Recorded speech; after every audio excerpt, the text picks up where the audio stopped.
Matapos ang makasaysayang performance ng BTS sa FIFA World Cup Final Halftime Show ngayong 2026, hindi pa rin humuhupa ang excitement ng mga ARMY sa buong mundo.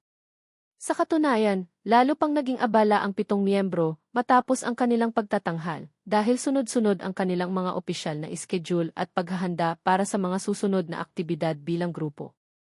Isa sa mga unang napansin ng mga fans ay ang muling pagbabahagi ng BTS ng mga behind-the-scenes na larawan at maikling mensahe pagkatapos ng halftime show.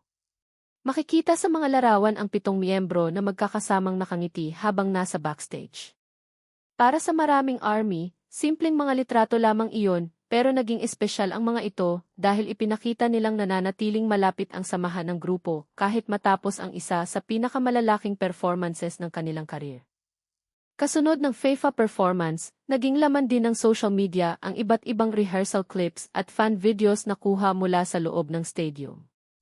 Marami ang humanga sa dedikasyon ng BTS dahil kahit maikli lamang ang kanilang performance sa halftime show, napakalaki ng paghahandang ginawa nila upang matiyak na magiging world-class ang bawat minuto ng kanilang pagtatanghal. Lalong umingay ang pangalan ng BTS sa iba't ibang bansa pagkatapos ng event muling tumaas ang streaming ng kanilang mga pinakasikat na kanta. At marami ring bagong listeners ang nagsimulang makinig sa kanilang musika matapos silang mapanood sa isa sa pinakamalalaking sporting events sa buong mundo. Para sa maraming music critics, ipinakita ng BTS na kaya nilang magbigay ng parehong antas ng kalidad sa isang concert at sa isang pandaigdigang live event. Samantala, matapos ang FIFA appearance, bumalik ang bawat miyembro sa kanilang mga naka-schedule na group activities. Patuloy silang naghahanda para sa mga susunod na performances, promotional events, at mga proyekto na nakatakdang ilabas sa mga darating na buwan. Bagamat may kani-kanyang personal na interes at solo activities ang bawat isa, malinaw na ang pangunahing focus nila ngayon ay ang mga gawain bilang BTS.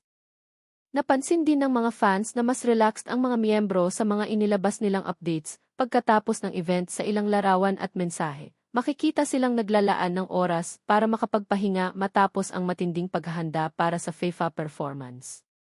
Marami ang natuwang makita na kahit gaano sila kaabala, nagbibigay pa rin sila ng maliliit na update upang makumusta ang kanilang mga tagahanga.